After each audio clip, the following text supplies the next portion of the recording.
This has taken me much longer than I thought. I tried to make a top 10 and it turned into 68. I've narrowed it down to 56 and we're going to begin. These are the top 50 albums of all time according to me. These are albums that changed my life that I heard and went, oh, I didn't know you could do that. Changed the way I heard and thought about music. There were 6 that didn't make the list that break my heart that they didn't make the list. Casey Musgrave's Golden Hour. Stephanie Gretzinger, The Undoing, which made me weep harder than any album has ever made me weep. Gabe Bondic, Timing. I bet you've never heard of that. I bet you've never heard of him and that album, but it's amazing. Matt Gilman and Corey Asbury, Holy. You guys know Corey from Oh, the overwhelming, never-ending, reckless love of God. But these guys did a album together back in the day, and it was very transformative for me in my transformative years. And then maybe the soundtrack of my childhood by Martin O'Donnell and Michael Salvatore, the Halo soundtrack, top to bottom. Gives me chills listening to it today. Like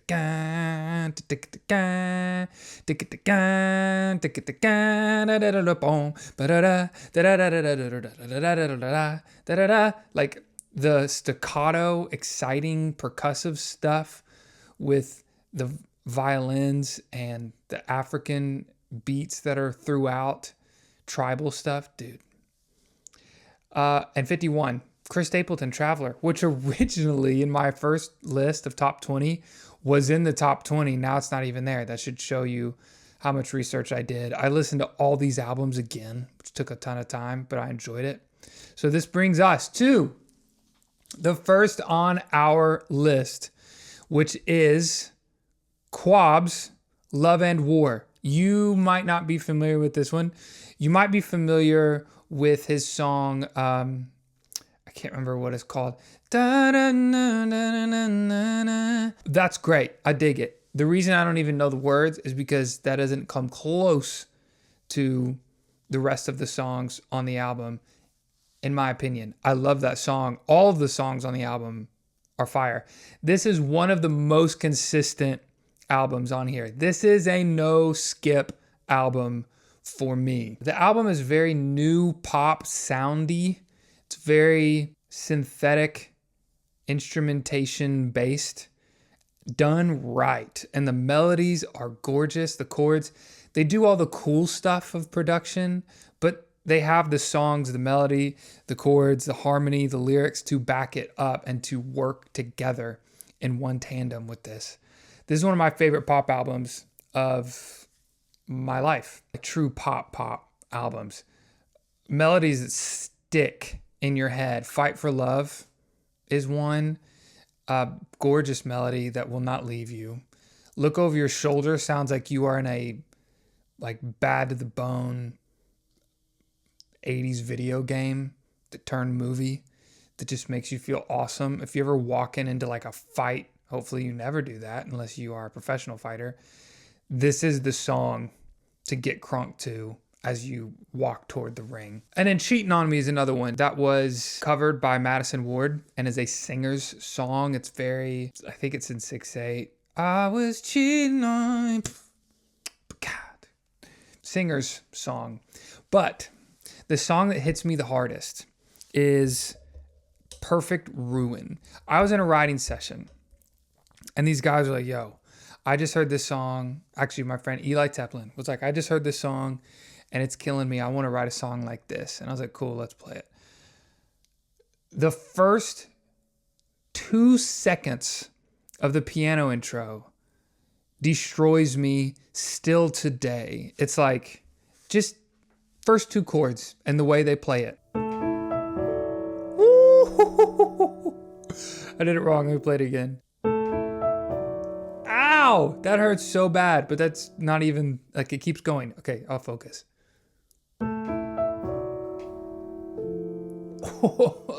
Gross. And then he goes,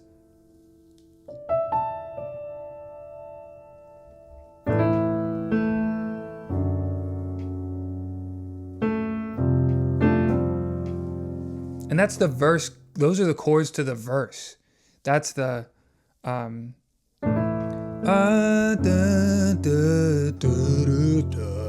as a beautiful low rich voice. And then it's the chorus that destroys me. It's very minor, as you can tell.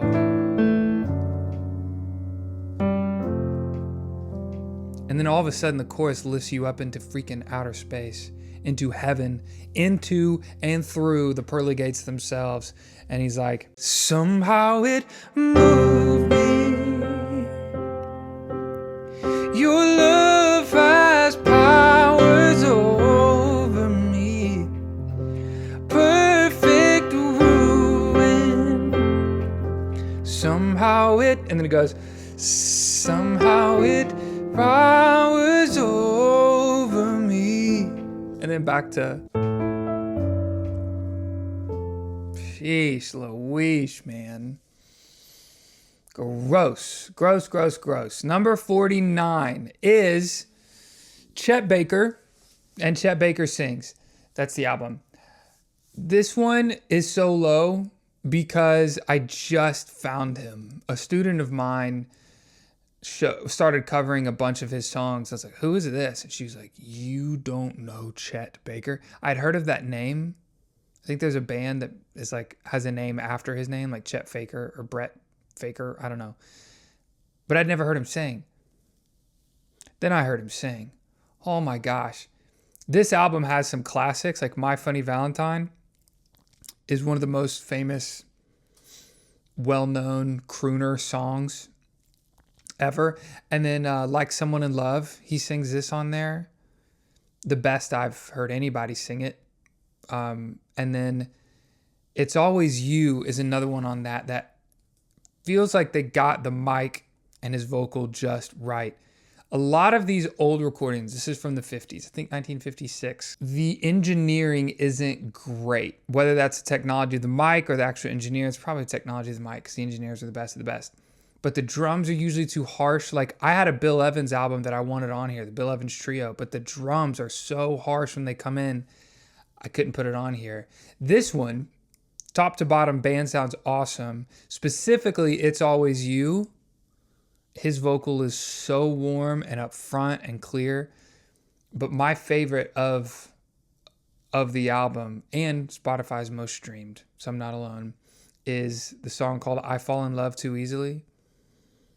Holy cow. Classic chord progression, classic jazz crooning chord progression. Like a 2-5-1-6. You've heard it 100 times before. Here it is right here.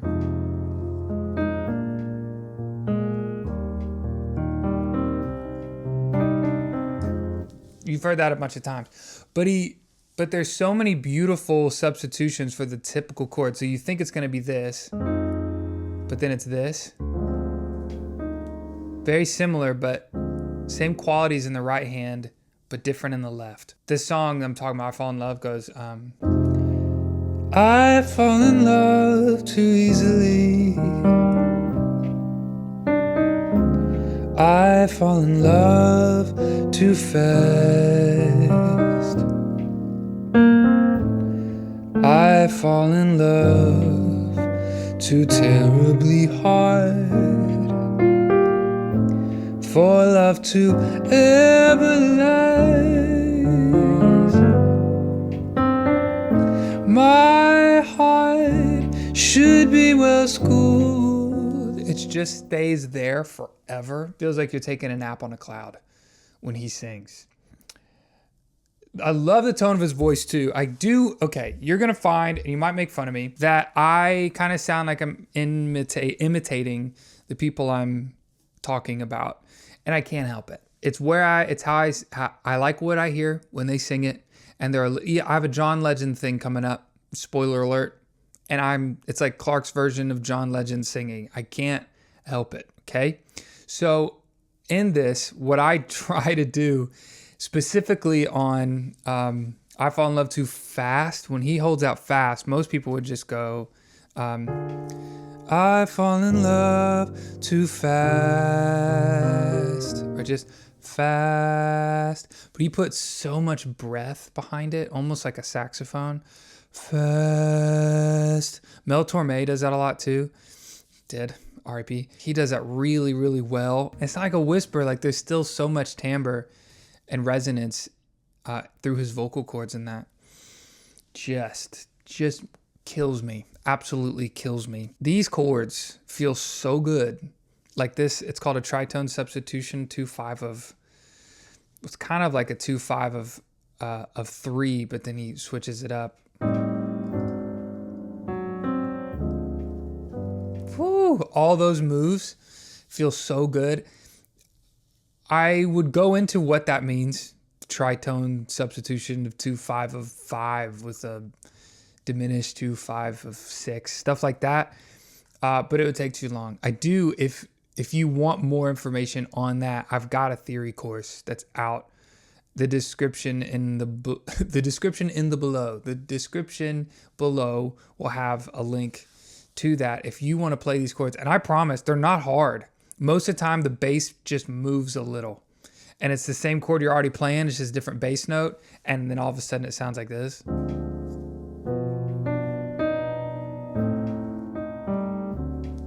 And the chords are simple if you know how to do it and know why to do it. And that's what that course is on. Number 48. This was a big album for little Clark, 13-year-old Clark, trying to listen to music that was of today and not of the 60s and 70s. So I grew up only listening to 60s and 70s music. It was, John Legend was one of, honestly, the 2 people. You'll find the other guy later on this list. But there were 2 people of today that brought me to today in music. And John Legend was one of them. And this album was one of them. This has some of my favorite songs on this is Slow Dance. Slow Dance sounds exactly like it sounds. There needs to be, okay, so an onomatopoeia, one of those words, means a word that sounds like what it is. Like splash.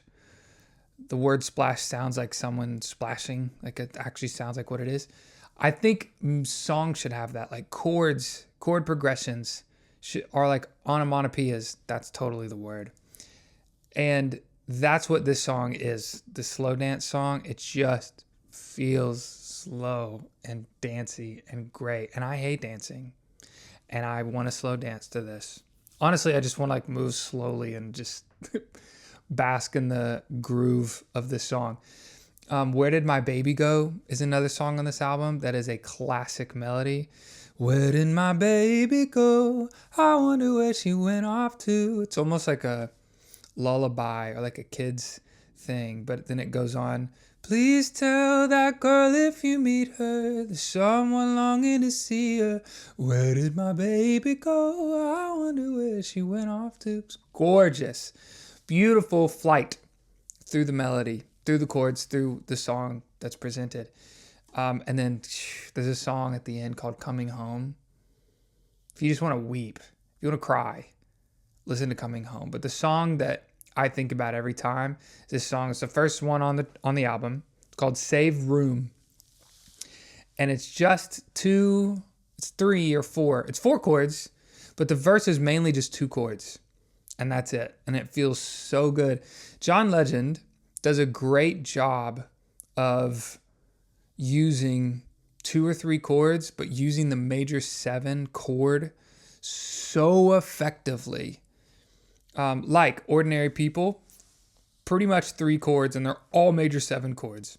By the way, this is not the album that Ordinary People's on. This is the one after. And here's an example of this song. So it goes, say that you'll stay a little, don't say bye-bye tonight, say you'll be mine, just a little bit of love is worth a moment of your time, knocking on your door, just a little, so cold outside tonight. Let's get a fire burning. Oh, I know I'll keep it burning bright. If you stay, stay, saving for my love. Saving for a moment to be with you. Saving for my love. Save a little for me. Won't you save a little for me? Oh, love sometimes hurts a little. Dude, just come on. I could do that and listen to that and play that forever. Number 47. I bet you won't see this one coming. This is Fall Out Boy from Under the Cork Tree. I listened to this in my CD player boombox. You heard me right.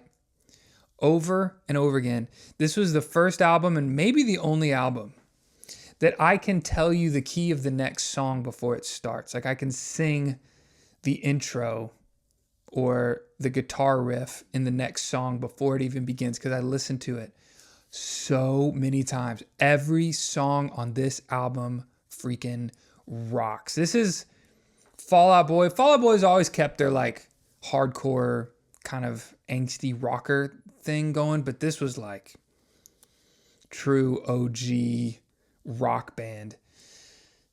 And I actually I sang with them. I got to sing with them on American Idol on the finale. And I drop my head in shame and sigh as I say that because I had a moment before we went on stage with Patrick's the lead singer, and I turned to him and I wanted to tell him what I've told you so far, how much this album meant to me and how I knew every key of every song. I just was crazy about this album. And I looked at him, I was like, bro, I am such a huge fan. I listened to your album, the one with Sugar We're Going Down Swinging, and then he goes, From Under the Cork Tree. Yeah, From Under the Cork Tree. Bro, I know that album front to back. I love that Idiot. Seriously, I love the album so much. I don't even know what it's called. I totally wanted to be like, no, bro, I'm a for real fan. And all I did was go, hey, bro, I'm a big dummy. And here are some random comments of an album that I don't even know. And the only thing I can reference is the giant hit that you guys had that everybody knows. But I'm one of the big fans, the deep cuts. And I blew it. This album does have two of their first big giant hits. Sugar, We're Going Down Swinging. We're going down, down and early around. And sugar, we're going down swinging. Being number one with the bullet. Loaded God complex, cock it and pull it. That alliteration is so sick. Loaded God complex, cock it and pull it. It's almost like a drum fill in itself. I don't know what it means. Lyrically, no idea. Loaded God complex. Cock it and pull it. Maybe I know what it means now. I don't know. And then Dance Dance, the first song I ever learned on drums. Dance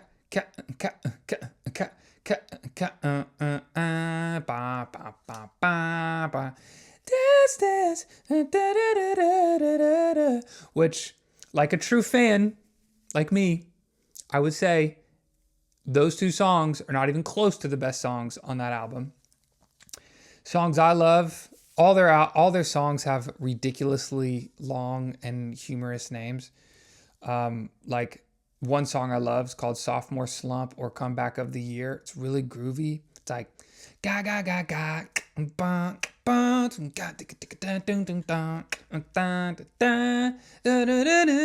and it just feels really good, rocks good. I dare you to listen to that song and not just move your head, but stank face with head movement. I dare you. It's impossible. And then there's this song at the end that almost it's like the least streamed song on their album.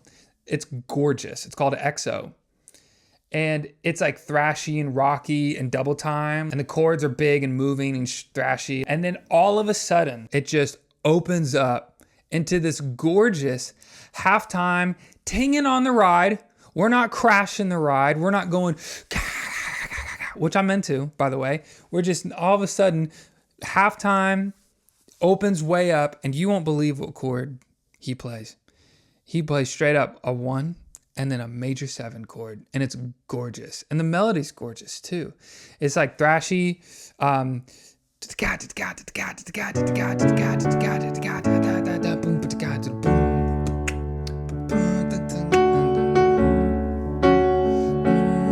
then thrash, thrash, thrash, thrash, thrash, thrash, thrash, and it just goes back to crazy. But this like opening of the clouds to the love I left my conscience pressed between the pages of the Bible and the drawer. Then it gets thrashy again, which again, I'm into. But this halftime and just major 7 chord out of nowhere feels great. Last one of this video, number 46. I bet you won't guess this one either. Number 46 is an album that was huge in college for me called Holly by Justin Nizuka. I'm a big fan of Justin.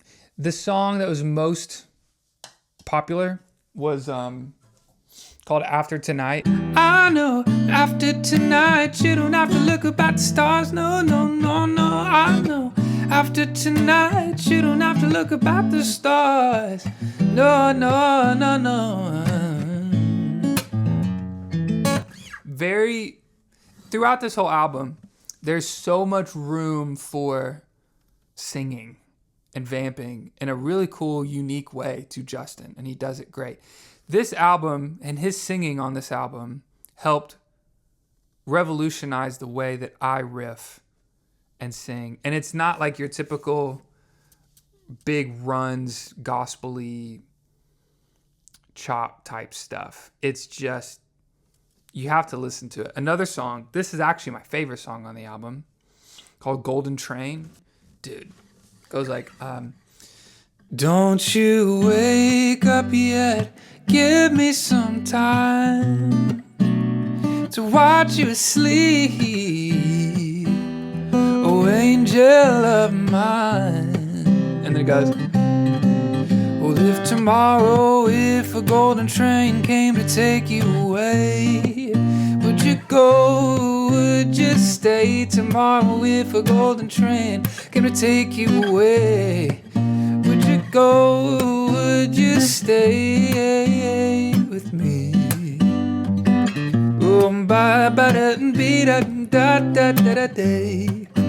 Dude, the whole song, the whole album, brilliant. No skips. No skips on this album. Some other songs I love on there. Be Back Soon is like mean, acoustic. Just some of my favorite songs in the world are just mean. They're angry. Like, This Is a Man's World lyrically is not mean, but the attitude of singing that, you got to be mean to sing that song. You just got to be like vicious as you sing it. He's got a mean one in Be Back Soon. And then if you want your heart ripped apart, there's a gorgeous story song called Save Him. And actually, I wrote with Justin. If you know my song, James and Natalie, we wrote that together. And I went to him and I was like, hey, yo, I want a story song because you're really good at story songs. This song, Save Him, was what inspired me to come to him and say, let's write a story song. But Save Him is not like James and Natalie. James and Natalie is a beautiful love story with a happy ending. Save Him is just steeped in raw reality. And there's something beautiful about that. About not a picture perfect, pretty song, but just raw, pleading. Oh my gosh, you've got to listen to this song. Those are my 50, 49, 48, 47, and 46 top albums of all time, according to me. I'm going to try to get these out every Friday. So tune in and stay with me, and we'll go through this together. There's no way I can do enough research to actually make an objective top 50 albums of all time, considering every album. These are just the albums that I've heard and loved growing up as someone who loves music. I guarantee there are albums that if I listened to would be on here. I just haven't listened to them yet. So with that being said, there are 5. I'll give you 5 more next week.